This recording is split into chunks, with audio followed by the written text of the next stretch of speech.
정리가 안 되고 널어놓기만 해서 정리를 좀 하면서 보겠습니다. 이쪽이 복잡한 파트라 지금 3개까지 써놓은 거예요. 공제받지 못할 계획책, 과세사업 관련은 적대비, 과세사업과 관련 없는 건 면세사업. 이건 시험에 안 나온다 했죠. 우린 과세사업자니까. 대신에 그 개념을 차용해서 토지의 자본적 지출을 풀어야 된다. 이렇게 말씀을 드렸고, 그 다음에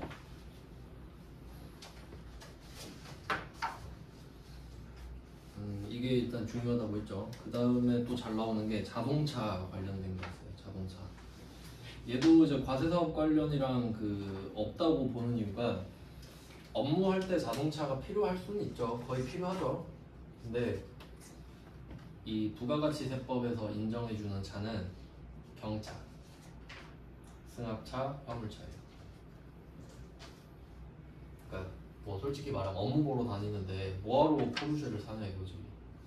아니 뭐 모닝 타고 다니는 건 똑같지 않니? 그렇게 봐버리거든요. 그러니까 그 이상의 차는 다 사업과 관련 없다고 봐버리는 거지. 너 사고 싶었던 거 산 거 아니야? 이렇게 됩니다. 그래서 그게 이름이 좀 복잡한데 일단 그 제목만 보여드릴게요. 비영업용. 적고 나서 설명을 하나씩 해드리겠습니다. 비영업용 소형 승용자동차거든요. 소형 승용자동차.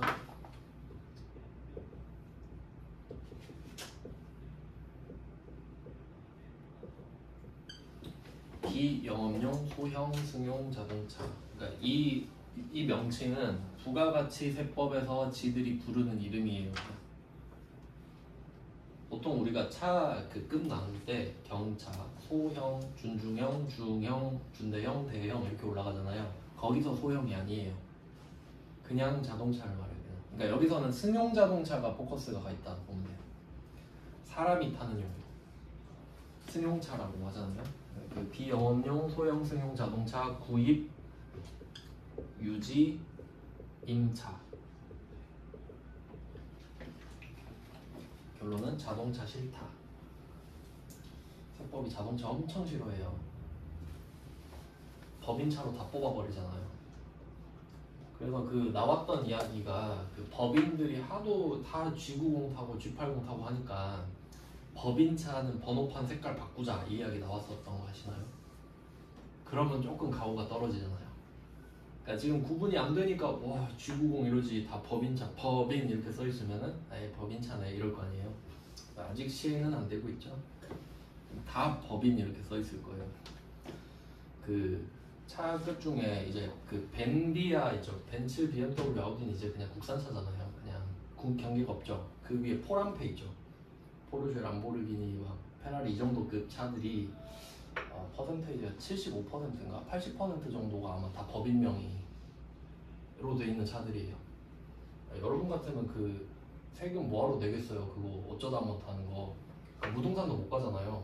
람보르기니는 턱 걸려가지고 그냥 뭐 세워놓는 차도 사실 우리나라에서는. 그러니까 차를 싫어한다 이 말이에요. 왜 차를 법인 돈으로 사냐 이거지. 그래서 사는 거 안 돼, 유지하는 거 안 돼, 빌리는 것도 안 돼, 다 안 돼. 막아놨습니다. 경차는 돼요. 모니는 다 봐줘요. 구입, 유지, 임차 다 봐줘. 근데 아까 제가 말씀드렸잖아요. 그러니까 다른 세법이랑 같이 봐야 되는 이유. 그럼 만약에 어떤 사람이 롤스로이스 10억짜리 샀다고 합시다. 그럼 부가세만 1억이죠. 그러면 이 법만 보면 와 1억을 날리는 거 아니야 이럴 거 아니에요? 근데 다른 법도 아는 사람은 그 1억은 비용 처리가 되잖아 이렇게 생각하겠지. 맞죠? 그러니까 좀 입체적으로 봐야 된다 이거지. 그러니까 별로 안 무서워하는 게 아닐까요? 다 방법이 있겠죠. 사실 컨설팅 다 해주고 할 수 있어요. 하여튼 뭐 그런 내용이에요. 그래서 사업과 관련 없다고 보는 거고, 그 다음에 또 업무 무관이 또 있습니다. 업무 무관. 당연하겠죠. 업무가 무관하면. 근데 이거는 예시를 좀 같이 알아두시면 좋은데, 대표 집에 가전제품 사는 거 이런 거. 대표 집에 가전제품. 대표 자택이죠. 자택.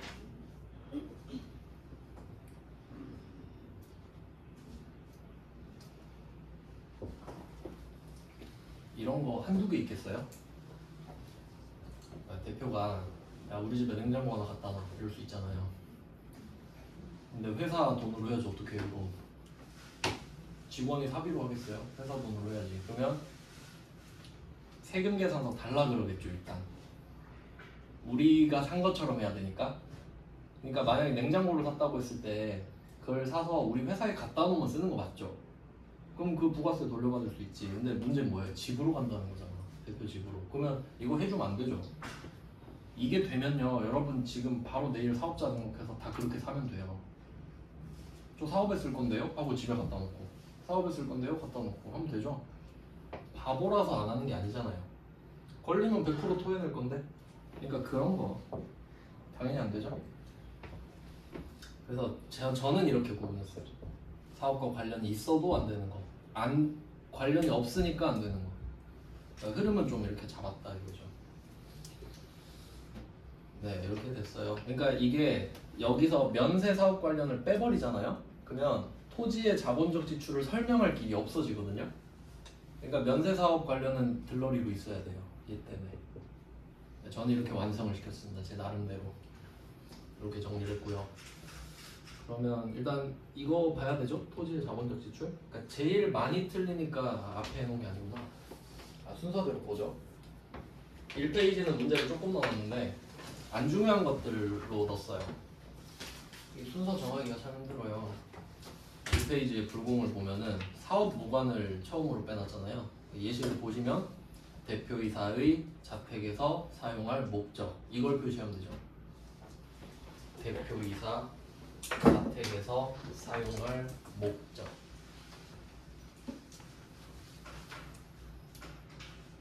딱 느낌이 와야죠. 업무 무관이구나. 그 냉난방기는 안 중요하죠. 지금 어차피 회사에 비치지도 않을 건데. 330만 원에 또 이거 조심해야 돼요. 330만 원의 부가세 별도. 이게 제가 엄청 많이 틀렸습니다.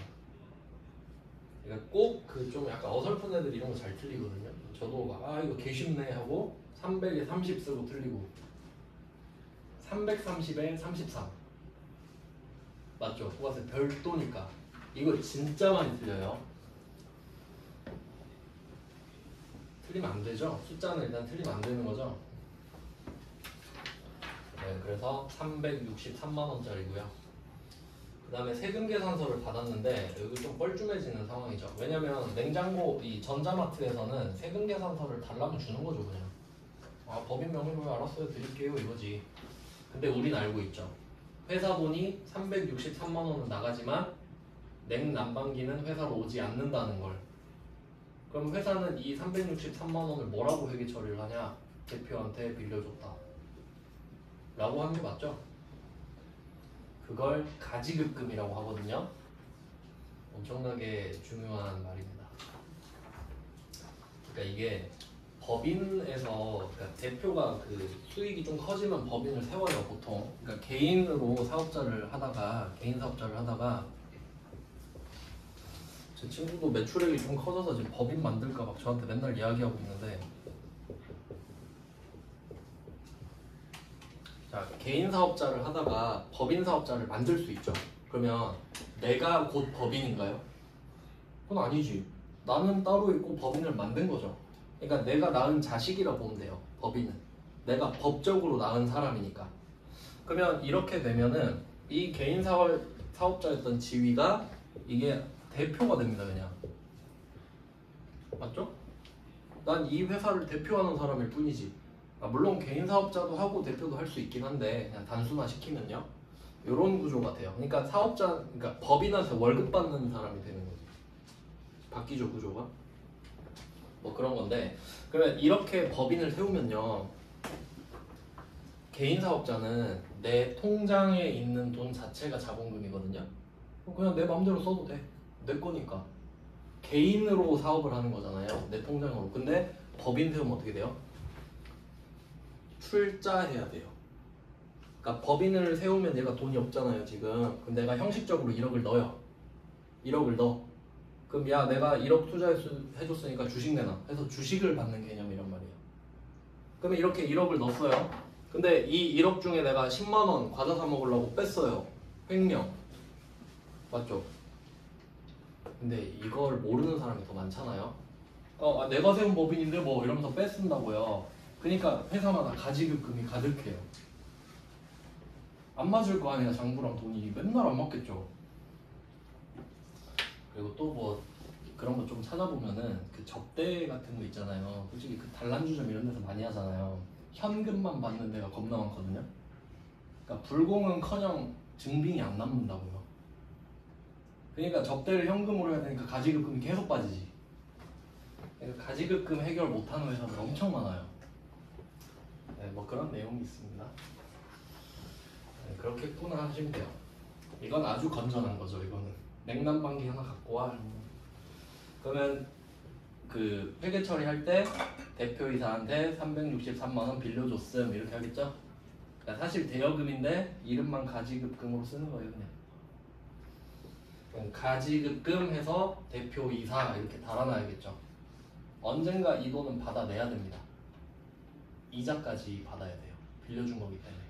이것도 왜냐면 이거 돈 빼놓고 이자 안 주면요, 그렇게 돈 계속 뺏었을 거 아니야. 이거 빌려준 건데요 이러잖아요. 그러니까 법정 이자를 정해서 때려요. 그냥 뭐 그런 게 있어요.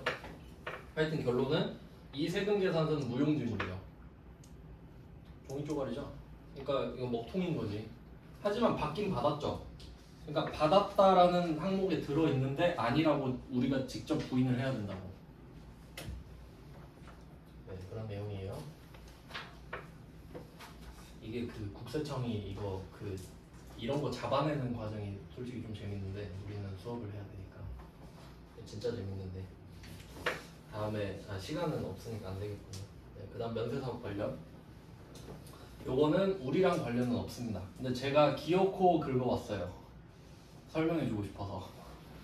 면세사업 관련은 사실 말이 안 되지만 60번을 보시면 당사는 면세사업에 사용하기 위하여 끝났죠 이걸로.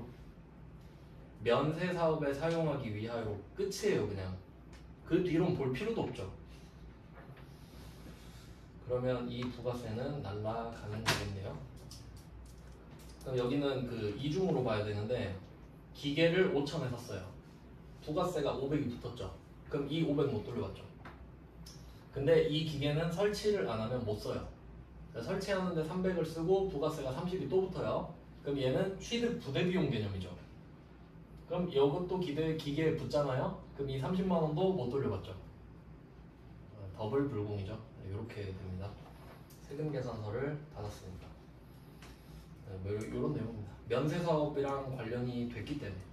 근데 이거를 한 글자만 딱 바꾸잖아요. 과세사업에 사용하기 위하여 바꾸면 다 부가세에 돌려받죠. 500만 원도 돌려받고 30만 원도 돌려받고 유형은 51번 과세가 될 겁니다. 한 끗 차이라는 거죠. 물론 사실 의미는 크지만 네, 이렇게 그냥 좀 노골적으로 낸 문제가 있었고요. 그 다음에 61번 문제. 이건 조금 완성도가 떨어지긴 하는데 그냥 회계 1급에 특별회가 옛날에 있었거든요. 특별회 65랑 66회 사이에 있었던 특별회가 있는데 그 문제예요. 얘를 보면은 신라빌딩한테 세금계산서 받았고 임차료를 냈어요. 임차료. 근데 우리가 과세사업이랑 면세사업을 같이 할 수도 있잖아요. 그 대표적으로 약국 같은 게 그렇거든요. 그 약국 가면 여러분 처방전 들고 약국 가면은 그 약 지어주죠. 그 면세예요. 부가세 없어요. 조제용역은. 근데 그 뭐 타이레놀 같은 거 달라 그러면 그건 과세거든요. 그러니까 약국은 필연적으로 겸용사업자라 그래요. 과세랑 면세를 겸한다 그래서. 그러면 국세청은 심기가 불편하겠죠. 저 새끼 과세를 팔긴 파는데 면세도 파네. 거슬려 이럴 거 아니에요. 면세면 확 불공 때려버리는데. 근데 과세가 섞여 있는데 어쩔 수가 없잖아요. 그러면 야 너 매출액 갖고 와. 과세 몇 퍼센트, 면세 몇 퍼센트 받았어. 이걸 따지지. 저 면세 10%인데요. 그러면 이 임차료의 10%만 불공이에요. 그러니까 지금 임차료가 500이잖아요. 500은 냈어 일단. 내 부가세 50을 더 냈잖아요. 그럼 내가 100% 과세 사업자면 50만 원을 다 돌려받겠지. 근데 애매하게 면세 매출이 10%가 잡히잖아요. 그럼 국세청이 오더니 심기가 불편하죠 지금. 야 너는 10% 면세 사업자야. 그러니까 50만 원에 10% 5만 원은 불공이야. 이렇게 한다고. 면세 비율대로 안분해서 불공을 때리거든요. 그러니까 조금 이게 회계 1급에서 나오면 안 되는 문제인데 그냥 그런 게 있나 보구나 정도 생각하시면 돼요. 그러니까 60번은 면세 비율 100% 면세 사업자고 61번은 굳이 따지자면 면세 비율 10% 면세 사업자죠. 그러니까 이거는 기간마다 다를 거 아니에요 매출액이. 그러니까 지금은 그래요 지금은. 그렇습니다. 블러리드를 봤고요. 2페이지 봤고요.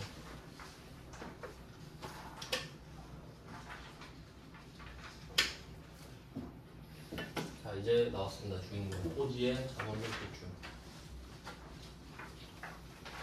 네, 토지는 땅이고 자본적 지출은 그냥 취득 부대 비용 이 정도로 좀 순화해서 해석을 할게요.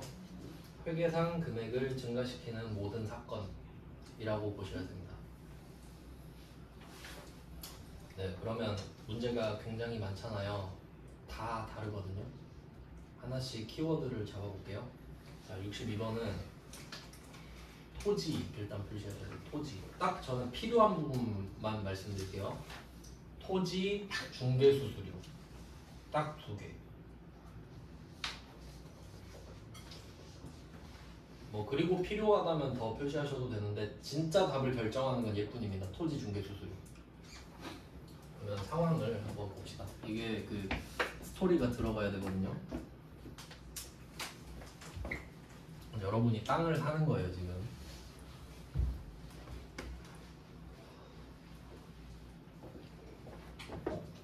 땅을 사요. 여러분이 땅을 사고 싶다라고 했을 때 공인중개사한테 말을 해놓겠죠. 맨날 보러 다닐 순 없잖아요. 일해야 되니까. 그러면 공인중개사한테 말을 했는데 거래를 성사시켜준 거야.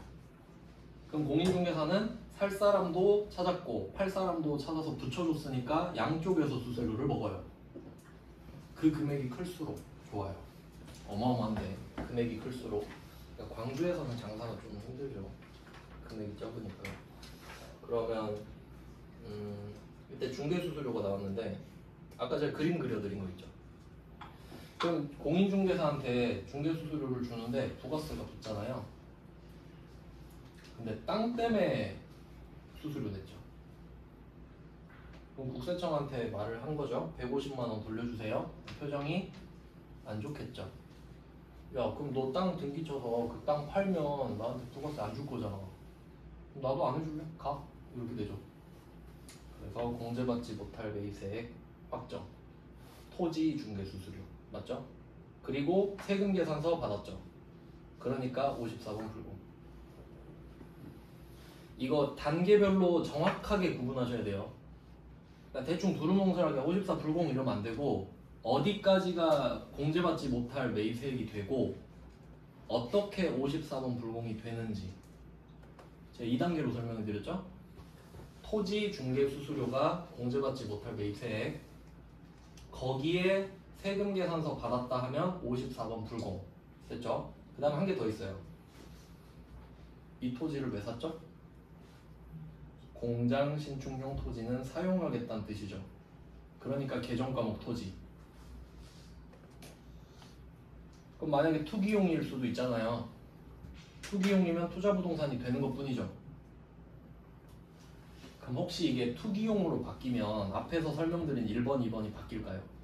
안 바뀌지. 상대가 땅 파는데 투기할 거요? 공장 지을 거요? 안 물어보겠죠. 땅은 그 자체로 면세고 목적은 내가 만드는 거죠. 그러니까 땅은 그냥 땅 자체로 면세인 거예요. 이해되시죠? 목적은 회계만 물어본다고. 세법은 목적을 묻지 않습니다. 물론 접대 같은 건 묻지만 땅은 그냥 땅인 거죠. 네, 이렇게 정리가 됐습니다. 그럼 결론은 150만 원을 못 받는다. 그럼 못 받으니까 이게 땅값으로 다 붙어버릴 거 아니에요, 그냥. 그러니까 취득 부대 비용이 됐지. 네, 그렇게 회계상 장부 금액이 증가한 거 맞죠? 그럼 혹시 시세가 150만 원 증가했나요? 전혀 상관없죠. 그러니까 제가 시세가 아니라 회계상 장부 금액 말씀드린 거고. 그럼 62번은 토지 중개 수수료. 그러면 만약에 이게 토지가 아니라 공장으로 쓸 건물을 취득하고 이럴 수도 있죠. 그럼 이 부가세는 돌려받을 수 있을까요? 국세청은 기대를 품겠죠. 혹시 너 그 공장 팔 수도 있겠네? 그러면 부가세 빨리 빼줘서 잘 보여요. 그러니까 이게 공장 신축용 토지가 아니라 공장용 건물을 취득해버리면 부가세를 돌려받는 겁니다. 그러니까 제가 그랬죠. 중개수수료가 아니라 토지 중개수수료라고. 그러니까 중개수수료만 표시하면은 대참사가 일어나겠죠. 경계를 잘 그어놔야 됩니다. 그러니까 이 세밀한 작업을 하려면 이유를 알아야 되는데 대충 외우고 치워버리니까. 네, 그 다음은 63번입니다. 63번은 본사 신축을 위해 구입하는 토지. 이거에 현혹되면 안 되죠. 그러니까 지금은 일단 됐고 이건 3번에서 볼 문제잖아요. 우린 1번을 찾아야 돼요. 1번은 부가세를 돌려받을 수 있냐 없냐죠. 그러면 일단 되는지 안 되는지 볼게요. 토지 취득에 대한 법률, 자본 및 등기 대행 용역. 안 되겠죠? 토지 취득에 대한해서 끝나버려요. 그러니까 여기는 그냥 다 표시하면 되겠죠. 토지 취득에 대한 법률, 자본 및 등기 대행 용역. 이런 걸 주로 법무사가 하죠. 법무사가 그 변호사 하위 호환이라고 생각하시면 됩니다.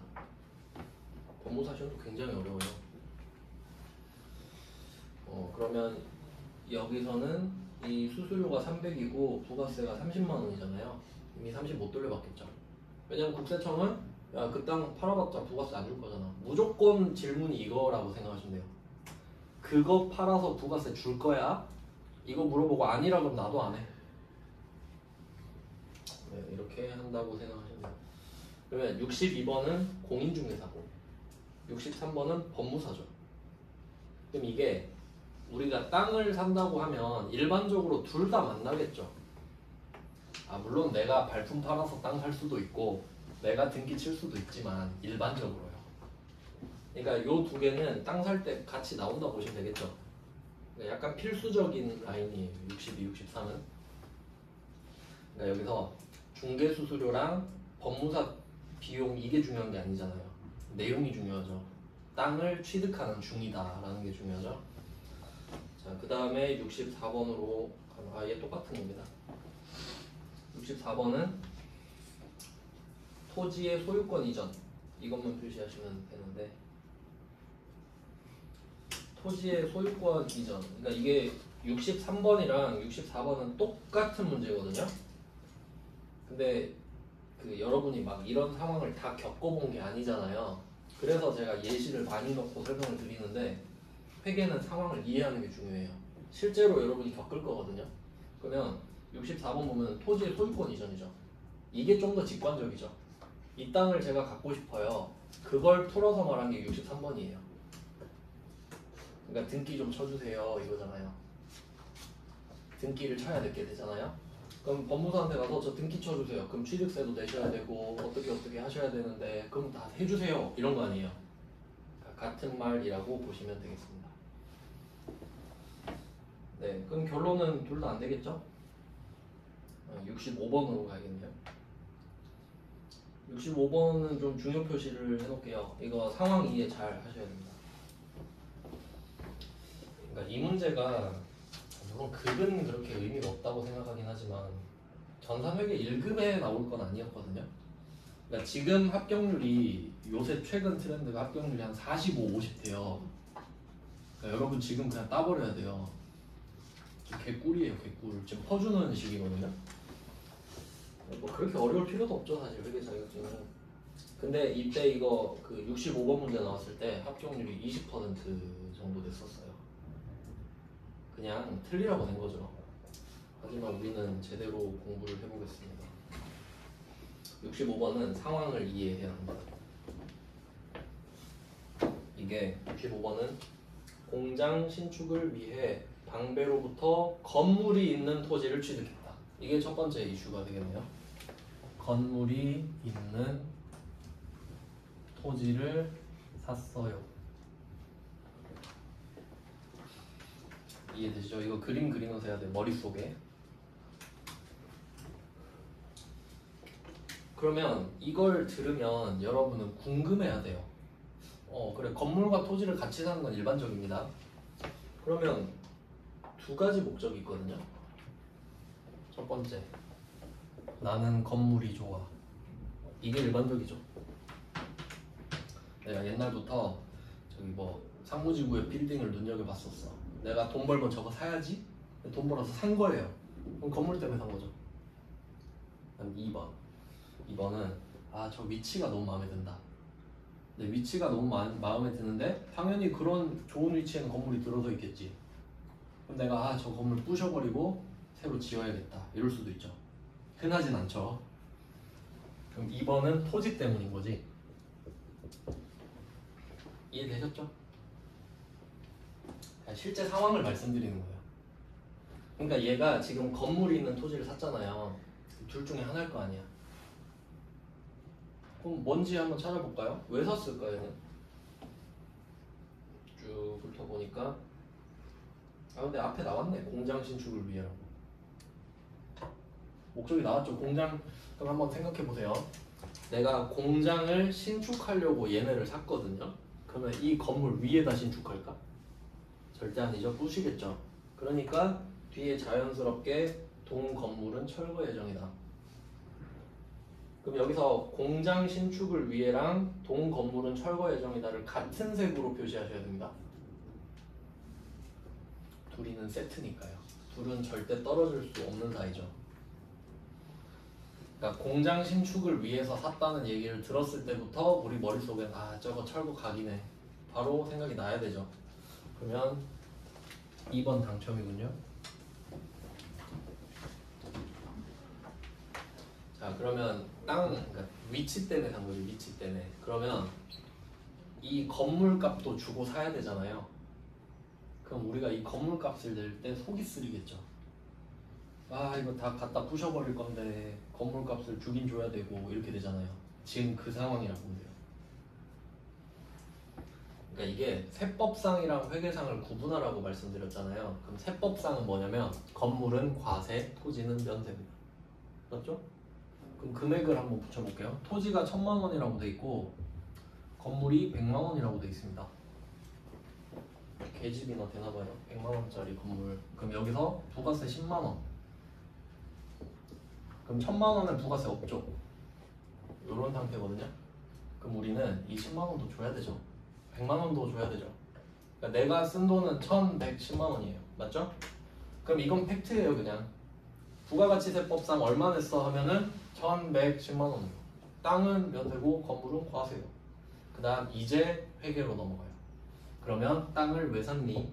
물어보니까 건물 지으려고요. 그럼 얘는 계정 과목이 토지가 되겠죠. 건물을 지을 거니까 사용하겠구나. 사용 목적의 토지는 토지죠. 자, 그럼 이건 아무도 안 틀리겠지. 근데 건물도 샀잖아요. 부가세까지 내고. 그럼 이 건물 왜 샀어? 하니까 말도 마세요. 어쩔 수 없이 샀죠. 이렇게 되죠.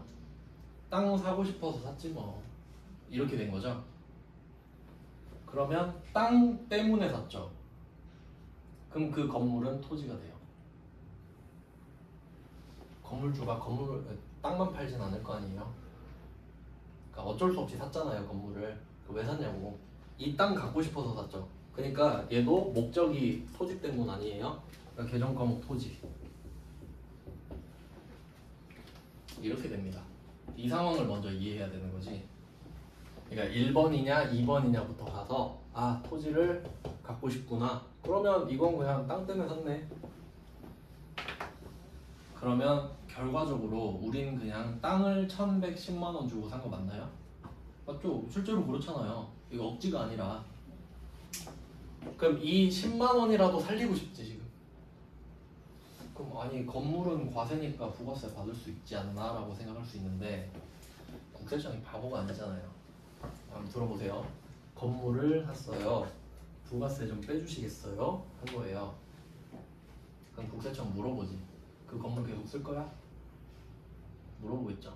그럼 우리 뭐라 그래요? 아니요, 철거할 건데요. 그럼 못 팔겠네? 이렇게 나올 거 아니에요.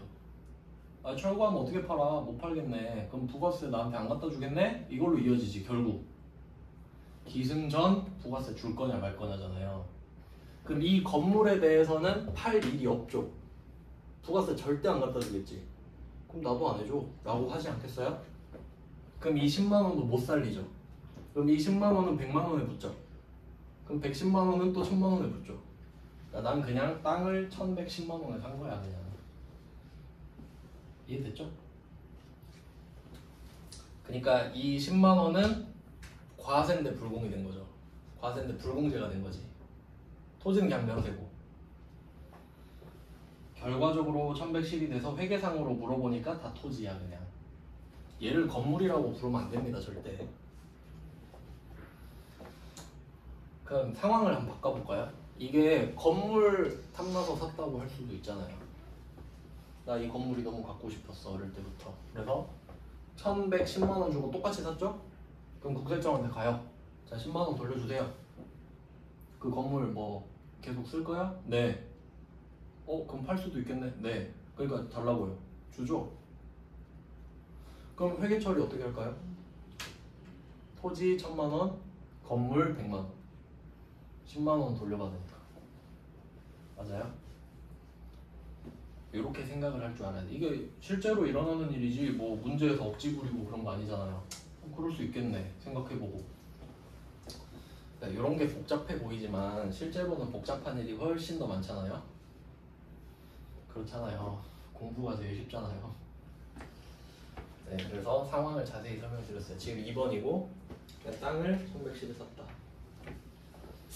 근데 이게 그럼 답이 두 개입니다. 땅은 면세로 샀기 때문에 계산서를 받았을 거예요. 그리고 건물은 세금 계산서를 받았을 거란 말이죠. 그러면 상황은 한 개지만 답이 두 개인 거죠. 회계 처리를 두 번 해야 정답이잖아요. 그러니까 얘네들 좀 뻘쭘하겠죠. 회계 1급인데 지금. 그래서 살짝 전자세금 계산서 수취분에 대해서만 하세요 이러고 있죠. 요것만 하라는 거죠.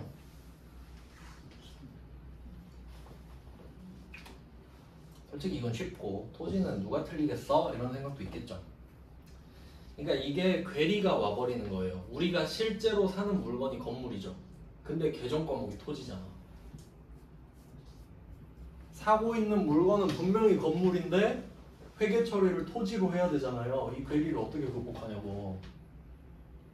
근데 그래도 같이 있을 땐 좀 나았거든요. 따로 떼고 보면 더 이상하죠. 그래서 낸 것 같아요. 네가 과연 건물을 토지라고 쓸 수 있을까? 이런 거지. 근데 우리는 응 하고 써야 되죠. 부순 다음에 하고 그냥 합치면 됩니다. 결론은 건물을 땅 때문에 샀다. 그런 내용이 있고요. 그래서 65번은 굉장히 상황이 복잡한 문제입니다. 65번은 조금 어렵고, 그러면 이제 66번은 뭐가 나오겠습니까? 철거를 하겠죠. 철거 예정이라며. 그러니까 이제 철거하겠죠. 66번은 철거를 해봅시다. 66번에서 첫 번째 줄 보시면 당사는 본사 사업을 신축할 목적으로 기존 건물이 있는 토지를 취득까지가 65번에 대한 설명이죠. 그러니까 이어지게끔 해놨거든요. 근데 지금은 그냥 즉시 건물을 철거했다. 여기선 즉시도 중요합니다. 취득하고 즉시 건물을 철거한 것도 중요해요. 네, 그럼 상황이 이어지는데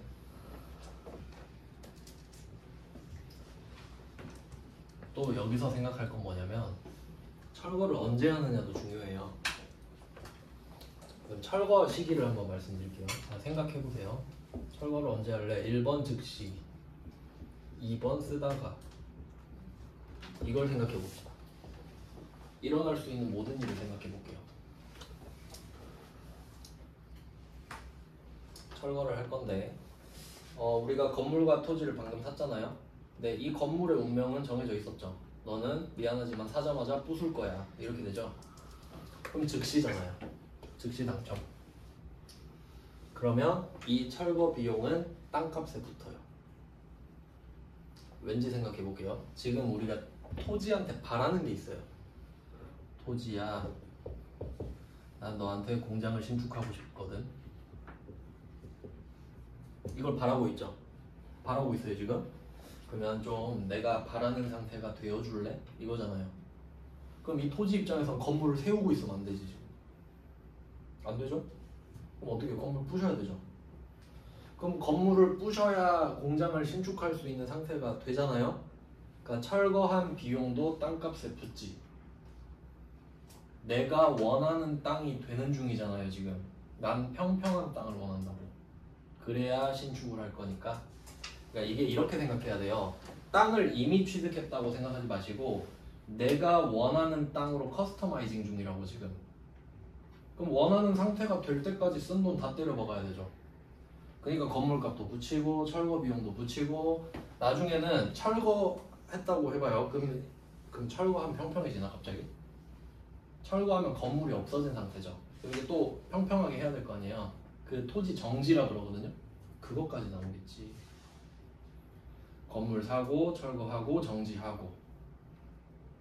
그럼 그것까지 하면 이제 내가 원하는 토지가 됐죠. 그럼 이제 그 가격을 다 합친 게 내 토지인 거예요. 그런 상태예요. 그리고 거기다가 이제 첫 삽을 뜨는 순간 그 삽 뜨는 비용부터 건설 중인 자산. 이어지죠? 그런 내용이에요. 그래서 결론은 땅값에 붙는다. 그러면 즉시라서 그렇거든요. 그럼 만약에 쓰다가 철거할 수도 있잖아요. 그럼 그거는 아까 건물을 원해서 샀다가 쓴 거겠죠. 땅 때문에 산 게 아니라 건물을 갖고 싶어서 사서 쓰다가 아 이거 그냥 새로 짓는 게 나을 것 같은데 이런 결론이 난 거죠. 그러면 시간차가 나잖아요. 그럼 얘는 건물을 부술 때 쓴 그 철거 비용 있죠. 그게 그냥 비용 처리가 되는 거예요. 그냥 비용 처리가 되는 거지. 건물 부시는데 돈 쓴 거니까. 그러니까 그 차이가 생기는 거예요. 그러니까 즉시 하면 땅 때문에 철거한 거잖아요. 땅을 위해서. 하지만 건물을 쓰다가 한 1, 2년 쓰다가 아 도저히 안 되겠다 철거하려다. 그러면 그냥 그건 비용 처리가 된다고. 땅을 위해서 한 게 아니잖아요. 그냥 비용 처리가 되는 거예요. 그것까지 안 물어보는데 그냥 그렇겠구나 생각하시면 됩니다. 네, 그래서 철거 비용. 그러니까 여기서 즉시를 강조한 거예요. 그러니까 정확하게는 앞에 첫 줄을 다 표시해야 되지. 본사 사옥을 신축할 목적으로 기존 건물이 있는 토지를 취득하고 즉시 건물을 철거까지가 정확한 표현입니다. 여기서는 좀 무리하게 뺄 단어가 없는 것 같아요. 네, 66번은 봤고요. 그다음 이제 마지막 주제예요. 이것만 보고 가면 됩니다. 67이랑 68번 똑같은 문제예요. 마지막 주제입니다. 67번은 토지 정지비라고 되어 있고요. 그 다음에 68번은 토지의 형질 변경비 이렇게 나왔는데 이것도 두 문제를 넣었잖아요. 그러니까 좀 용어가 애매한 애들은 제가 두 개씩 넣거든요 보통. 이게 뭐냐면 토지의 형질 변경이 더 커요. 토지의 형질 변경이 상위 그룹이에요. 근데 이거 이런 거 용어를 좀 쉽게 써줬으면 좋겠는데 토지 형질 변경 뭐 외울 필요는 없고 그냥 참고만 하세요. 땅 모양이 바뀌어야 돼. 그러니까 뭐 가장 대표적인 게 그 뭐 저기 새만금지구 이런 데 있죠. 바다 메꿔가지고 땅 만들고 그럼 그것도 형질 변경입니다. 맞죠? 그 간척이라 그러죠 그런 걸. 그리고 그 건물을 내가 지으려고 하는데 만약에 내가 땅을 샀어요. 항공사진을 보고 근데 옆에 가보니까 땅이 요래 생긴 거야. 나 땅 이렇게 샀는데 나는 이렇게 지으려고 했는데 여기 지금 여기가 들어와 있잖아요. 그럼 어떻게 여기 깎아야 되죠? 이런 거 깎는 거를 절토라 그러는데 이런 것도 형질 변경. 부족한 걸 쌓는 거 성토 그런 것도 형질 변경. 대충 느낌 아시겠죠? 그 안에 정지도 들어있는 거야. 정지는 평평하게 하는 거예요. 평평하게. 그럼 평평하게 하는 행위가 토지를 바꾸는 거 맞죠? 네, 그러니까 형질 변경이 상위고 그 안에 토지 정지가 들어있는데 여기서 같은 뜻으로 말하는 거겠지. 그래서 2개 넣었어요. 네, 그런 내용이고요. 그러면 얘네들은 뭐겠어요? 그러니까 얘도 그냥 심심해서 토지 정지나 할까? 이런 건 비용이겠죠. 근데 방금 땅 사고, 방금 건물 철거하고, 방금 정지한 거잖아요. 그러니까 얘도 공장을 신축하기 위하여 구입한 토지에 대한 토지 정지비까지 와야 맞죠. 밑도 끝도 없이 토지 정지하면 안 돼요. 67번은 거기까지 표시하시면 되고, 68번도 마찬가지죠. 공장을 신축하기 위하여 토지의 형질 변경비 이렇게까지 와야 맞죠. 그리고 67번은 답이 뭐 쉬운데 1000만원에 100만원이죠. 토지로 다 들어갈 건데요. 68번은 세무 1급인데 여기는 68번은 두 번째 줄에 토지 굴착비 있죠. 내가 끊어놓으셔야 되거든요. 550만원과 여기서 한번 끊어주세요. 그러니까 둘이 다릅니다.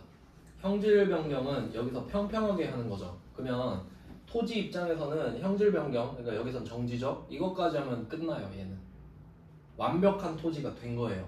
그러면 정지를 마친 순간 우리는 완벽한 토지를 취득하게 된 겁니다. 맞죠? 그러니까 이제 굴착을 하는 거 아니에요.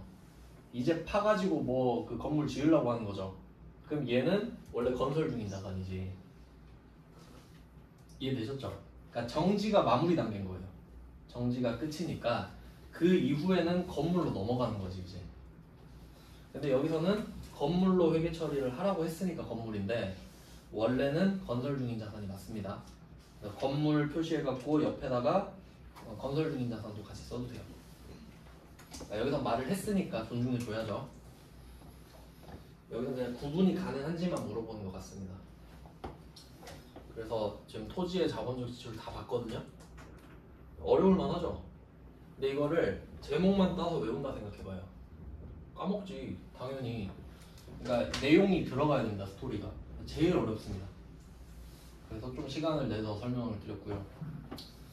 회계 처리는 불공 다 끝난 다음에 해보고 내일은 자동차로 넘어갈 겁니다. 승용차도 재밌어요. 오늘은 여기까지. 고생하셨습니다. 수고하셨습니다.